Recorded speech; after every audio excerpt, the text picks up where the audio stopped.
Good afternoon, 12 noon, and that means time for the news break. Welcome to We Believe Digital Studios in Jackson, Mississippi. So glad you're joining us for our news break show. We got about 17 topics to share with you today over a 30-minute show. And you can always watch any of the We Believe content on YouTube, Facebook, or on our own platform, WeBelieveDigital.com, where you can also click on We Believe Radio. Round the clock radio. I have some plans for some other content coming, but round the clock, Southern soul, gospel, blues, we just loving it and hope you will too. So we'll get started on the local level today. My name is Chris Young, and I'm very privileged to be here. A story from WJTV. Jackson Public School District reviewed the final optimization plan on yesterday evening during the Board of Trustees meeting. The board was originally scheduled to vote on the district's optimization plan on Tuesday, but the vote was pushed back to December 19th. Community members want to see a definite plan of action that will bring purpose to the students in communities where schools are closing or consolidating. Some residents say they were frustrated with Tuesday's presentation. JPS Superintendent Dr. Eric Green has said the proposed closures are not performance-based, but are due to a decline in enrollment, facility infrastructure issues, and staffing issues.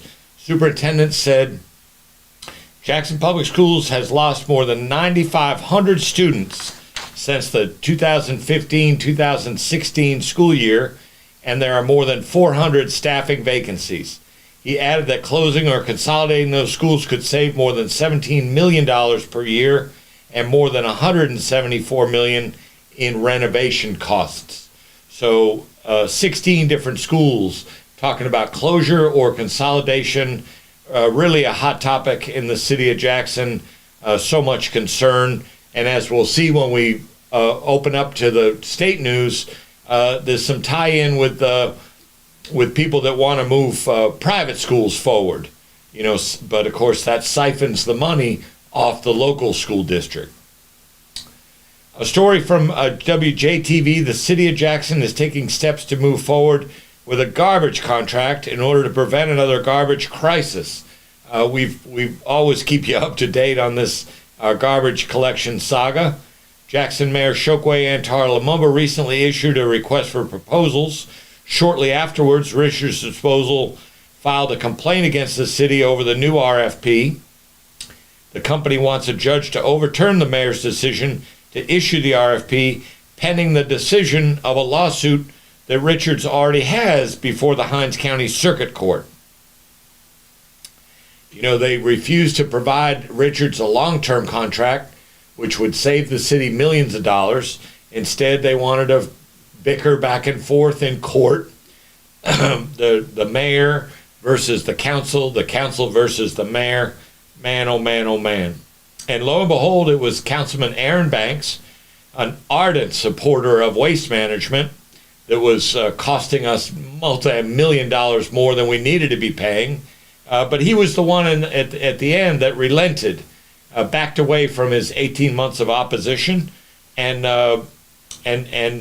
changed his vote so that we could have another emergency contract with Richards.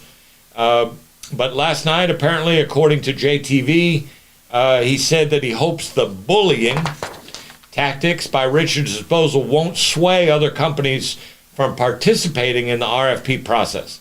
Hopefully we can move beyond this and get to some of the more important things of the city.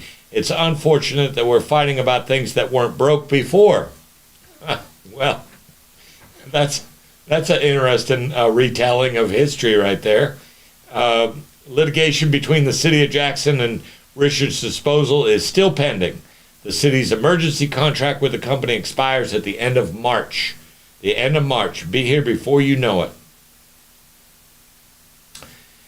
Also from JTV, police are investigating after a pedestrian was hit and killed by a vehicle. Officer Sam Brown said the incident happened Tuesday evening on Terry Road near Stokes Robinson Road. He said the unidentified pedestrian died at the scene. In overall state of Mississippi news, today is yet again another day that no Republican legislators or elected officials have called for a hearing on the largest fraud in the history of the state. They don't want to talk about it. They don't want to have hearings. We have a Republican-controlled legislature. We have a Republican governor, attorney general, lieutenant governor, secretary of state. They don't want to talk about this upwards of $94 million that was stolen by appointees of two Republican governors, Governor Phil Bryant and Governor Tate Reeves. Fingerprints are all over this, and their appointees ushered in just a years-long bilking of this money that was intended, when it comes to Mississippi from the federal government, it's intended as a safety net for the poorest of the poor in Mississippi, for poor families, poor children, in the poorest state in the country. But instead of using that the way it was intended by the federal government, they took liberties with that. They redirected that money to their interests, sending people to rehab out in California, building volleyball stadiums, hiring fitness trainers for $1.3 million a year. Just horrendous, lengthy list of redirection of that money to pet interests, personal interests that are not even remotely related to the intended purpose of those funds. But they don't want to talk about it. So it's just another day in Mississippi that our Republican legislators don't want to talk about money that they stole. And the other thing too, the idea that two governors and the that John Davis guy over there at Human Services, the idea that they could be the only ones that know about all this is just laughable. Lots and lots of people know about this, but they're all keeping quiet. They think there's some type of an authority that comes from silence. But this is all going to come out over time. And the amazing thing is the federal government's still sending the money to Mississippi. Still sending the money. From WLBT, a repeat of a decade-long controversy could be queued up for the next legislative session. And it centers around whether you should have more choices in where your child goes to school. The school choice argument, but in Mississippi, we know what that's all about.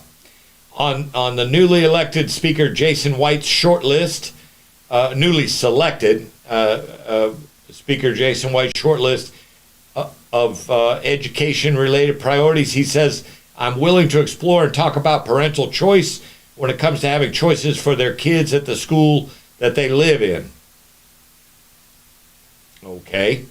That school district is not providing for their needs, or it's failing school district. I want to give those parents some options. When you look at what's already available in the state, open enrollment is an option where you can move to another school district other than where they live, but that's a district by district decision. On the private choice side, there are also vouchers and scholarships to families whose children have specialized needs. They can use it at private schools. The organization Empower Mississippi would like to see those choices expanded. Empower Mississippi, interesting. You should go to their website. This Empower Mississippi claiming to support all sorts of an array of different needs for people in the state of Mississippi, but their webpage is all white. Not one person of color I could find the last time I looked at their Empower Mississippi website. The board of directors, the executive director, and on down the list. I want to say about 16 photos on the website, all white people in the state of Mississippi. How about that? And they want to see school choice expanded. See, when the school choice is expanded, you siphon the money. We just talked about Jackson Public Schools losing population. they siphon the dollars from the local school district and give it to these private entities, which, based on the next story we're going to cover, is unconstitutional. But, they do it anyway. So, this is the modern day SEG academies. Doesn't mean there's not people of color that go to charter schools. There are, but the percentages are so much lower. Do you think that these people would be going out of their way like this to provide for, for black families to go to a different type of school? Come on now. It's just not practical, not realistic. So like I said, related to that, back in October, the state tried to give the legislature try to give $10 million in pandemic relief funds to private schools for infrastructure improvements. Well, $10 million. And Judge Hinds County Chancery Court Judge Crystal Wise Martin says, So she put the brakes on that. The legislature passed the bills appropriating the money at the end of the 2022 session in early April, a move that frustrated some advocates and legislators. The funding comes from the American Rescue Plan Act, which gave Mississippi legislature $1.8 billion to spend on pandemic response, government services, and infrastructure improvements to water, sewer, and broadband. So they decided they were going to spend the money on private schools, not on the list, but they decided they're going to do it anyway. The lawsuit was filed by the American Civil Liberties Union, Democracy Forward, Mississippi Center for Justice on behalf of Parents for Public Schools, a Jackson-based national nonprofit. Attorneys argued that Section 208 of the Mississippi Constitution prohibits allocating any public funds for private schools, making the money allocated earlier this year was unconstitutional. So, the way it actually reads, right out of the Section 208, quote, "No religious or other sects or sects shall ever control any part of the school or other educational funds of this state, nor shall any funds be appropriated toward the support of any sectarian school or to any school that at the time of receiving such appropriation is not conducted as a free school," unquote. Wow, pretty clear. But of course, we hear that the Mississippi Attorney General, Lynn Fitch, is indicating that they will appeal Judge Wise's ruling. And, that's just the way that goes. We could talk forever about this. But, that's the situation. So that's going to be a hot topic in this next legislative session.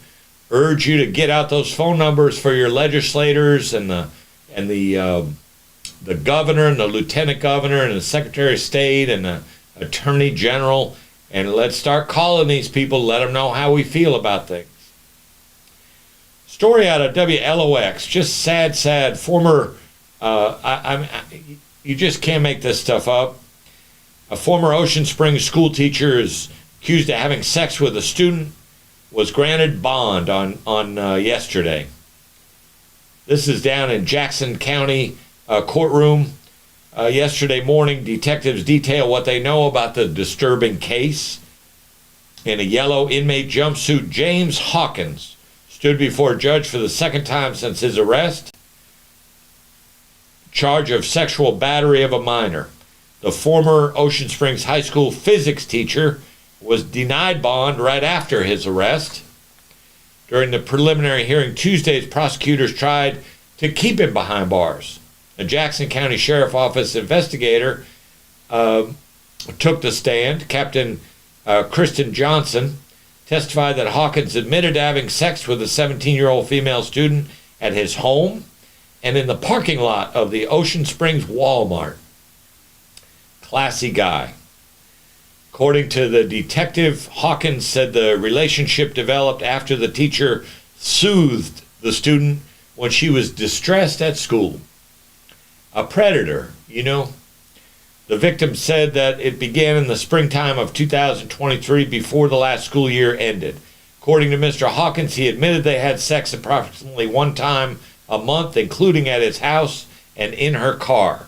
It was during interrogation that Johnson told the judge that Hawkins said something so startling that it should be grounds to keep him in jail. He said that they had made plans to go to Louisiana to elope, and things were moving faster than they originally expected. Much of the debate over bond took place behind closed doors. In the end, Judge Calvin Taylor set bond at $150,000 and ordered Hawkins not to have any contact with a teenage girl he's accused of having sex with before the jury. So that does it for this first segment of Newsbreak. We'll dip out for a couple of commercials. We'll be right back for the second half. Are you dreaming of becoming an entrepreneur, but you're not sure where or how to start? At Entrepreneurs Academy 101, our online program will guide you step by step on how to start and grow your own business. We offer courses such as how to write a business plan, how to create a budget, and so much more. Our online training program is designed for you to learn at your own pace. And there's no set order to complete this program. Because our academy is online, you have the choice to learn with a group, with friends, or individually. Upon completion of the entire curriculum, you will receive a certificate of achievement to acknowledge that you have completed the training needed to become a successful entrepreneur. So enroll today to design the life that you love. Contact your entrepreneur coach, Brenda Myers, at 601-672-0695 or visit our website at www.entrepreneursacademy101.com for more information.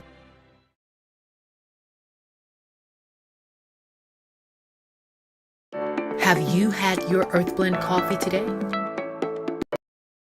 At Earthblend Coffee, we take pride in offering you the very best of beans across the world, blended and roasted to perfection, giving you superior quality and satisfying and flavorful taste. Experience the world in one cup with Earthblend Coffee. To order, visit earthblendcoffee.co now. And welcome back to Newsbreak at We Believe Digital Studios. We're so happy to have you with us. Moving on to some national news here. 6 people found dead and 3 injured after a string of homicides yesterday, and shootings unfolded across 2 Texas communities before a suspect was taken into custody and charged with capital murder. 4 people killed and 2 police officers shot in Austin on Tuesday. The suspect, who had not been named, was also linked to the deaths of 2 people in San Antonio. Interim Police Chief Robin Henderson told reporters early this morning that the man was arrested after he crashed his vehicle while speeding away from a shootout with a police officer that left him with multiple gunshot wounds. The College Board on Wednesday this morning released an updated framework for its new Advanced Placement African American Studies course, months after the nonprofit testing company came after intense scrutiny for engaging with conservative critics. The revision includes more material on topics including the Tulsa Race Massacre, Black culture's influence on film and sports, the discriminatory practices related to housing known as redlining. The new framework will be used when the course officially launches next academic year. You know, it was the Florida Governor Ron DeSantis who got that started. He's now a presidential candidate. He said he would ban the course in his state because it pushed a political agenda. So Black history, the study, African American studies, is a political agenda, according to the Florida governor. The board later, that must make, European American history political also, and Native American history and Hispanic American history, just amazing. The College Board later removed several topics from the exam, including Black Lives Matter, slavery reparations, and queer life, and was criticized for bowing to political pressure. So, they took a lot of criticism. and they it looks like they're getting things corrected and back online. So paying less attention to those critics and doing what's right. Found out early this morning that Norman Lear, the influential television impresario who dominated the American primetime comedy lineup in the 70s and smashed barriers with topical sitcoms that wrung humor out of the country's fierce culture wars, has died. He is 101 years old, Norman Lear. In an astonishing career that spanned more than 6 decades, he created and developed some of the most seminal comedies in television history, including All in the Family, Sanford and Son, Maude, Good Times, The Jeffersons, and One Day at a Time, as well as the One Day at a Time reboot in 2017 that had an all-Latino cast. Norman Lear, dead at 101. No single person this year has captivated public conversation quite like fill in the blank. Who is that? You know the answer. The answer for many, many people has been Taylor Swift. So much so that Time magazine named her its 2023 Person of the Year.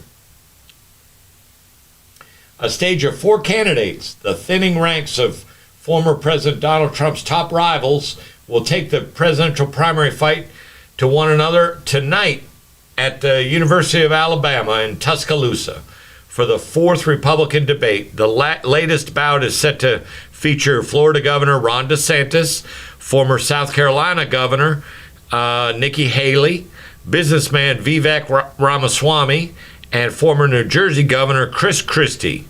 Gone from the previous stage is Senator Tim Scott, South Carolina, who suspended his campaign after last month's primary debate, and North Carolina Governor Doug Burgum, who didn't qualify for the last 2 debates, dropped out of the race this week as well.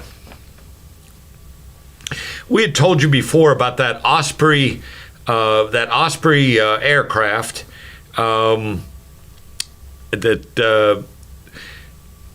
that crashed and went down off the coast of Japan last week. The final report on that is that all 8 crew members aboard have been confirmed dead, according to the Air Force. The CV-22B Osprey, a tilt rotor aircraft. Some minute it looked like a helicopter. The next minute it looked like a fixed-wing aircraft. Crashed into the waters near Yakushima, an island off Japan's southern main island of Kyushu, during a routine training mission on November 29th. The search and rescue operations were being transitioned yesterday to search and recovery operations, indicating that no survivors are likely to be found. The spokesman said, "Our thoughts and prayers are with the families, friends, and peers of all who are impacted by this mishap and loss of life." That's comments from Lieutenant General Tony Bonnerfind, commander of the Air Force Special Operations Command. I think this is the first time we've reported anything from the Black Wall Street Times. So this is on that story yesterday from Reform, Alabama. A town in Alabama called Reform. How about that? Dana Elmore, a female police officer in Pickens County, Alabama, placed on administrative leave after a viral video showing the cop tased a black man in the back who was already handcuffed and not resisting.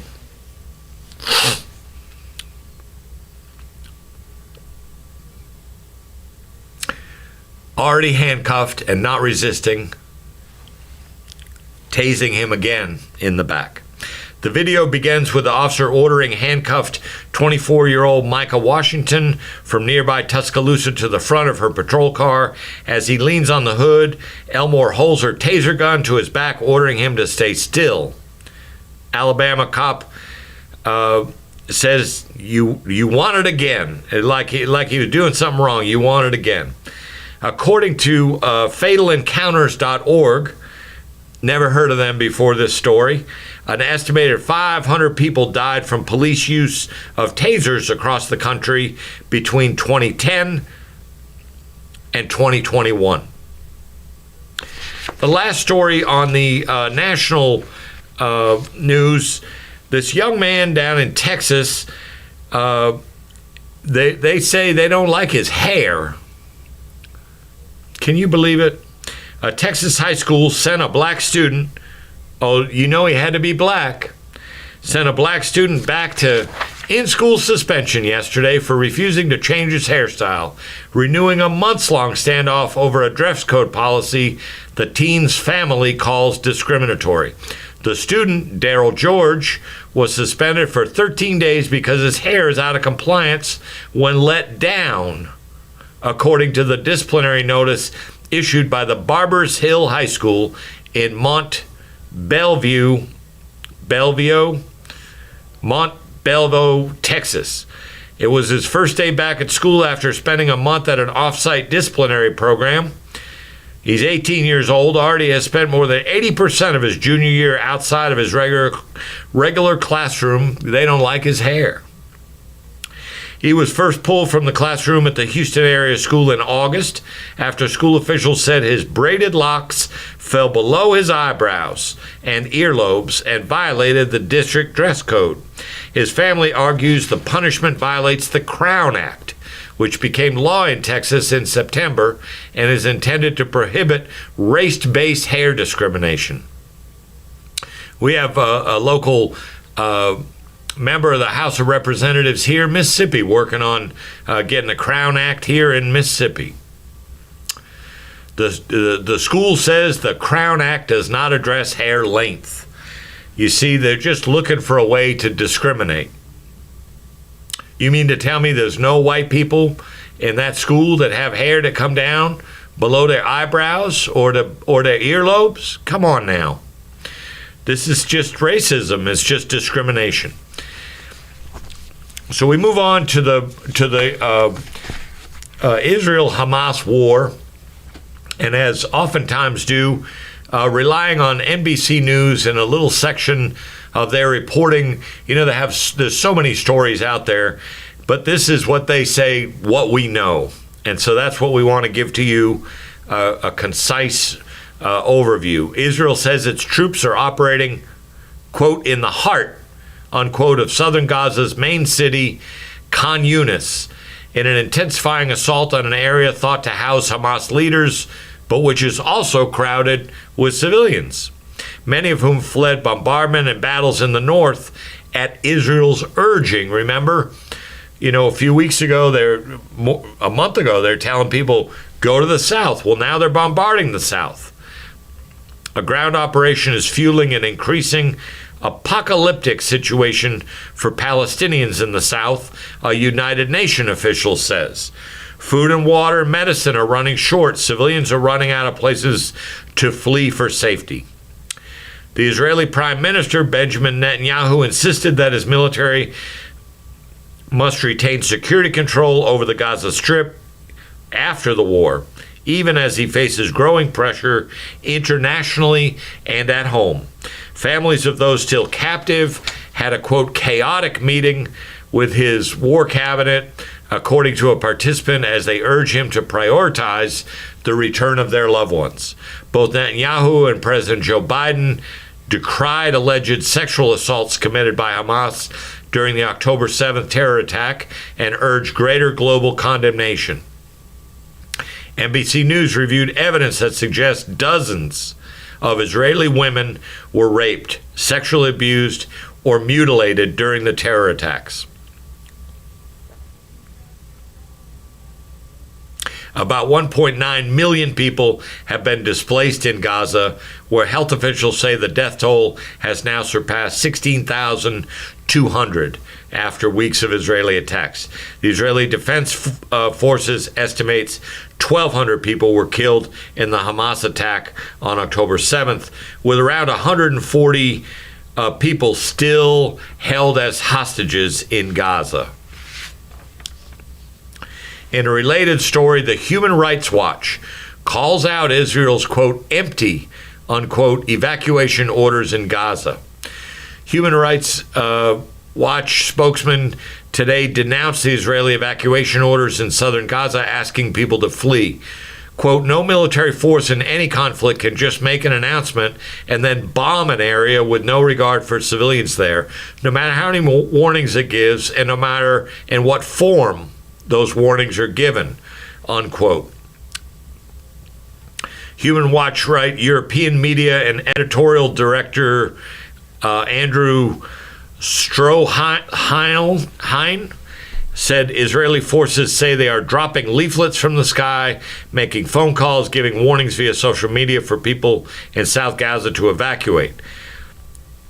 They've also been cutting communications. So even if you can find a charge for your phone, you may not get a signal. Adding the maps Israeli forces distribute are often full of errors, and most critically, there is no safe place to flee to. Really, really horrible situation. Seems to be getting worse, and we'll keep you up to date on that as best we can as we go along. That about it wraps it up today for the Newsbreak show. We'll be back on Friday at 12 noon, and hope you stay well, take good care of yourselves and each other. We look forward to seeing you Friday at 12 noon. You like our content, go ahead and click the like button, share it with your friends, and share the links as well. And if you have a few extra dollars to donate, it's very helpful to defer the costs of operating the studio. So we thank you so much for your participation and commitment to We Believe Digital as we continue to grow. Take good care.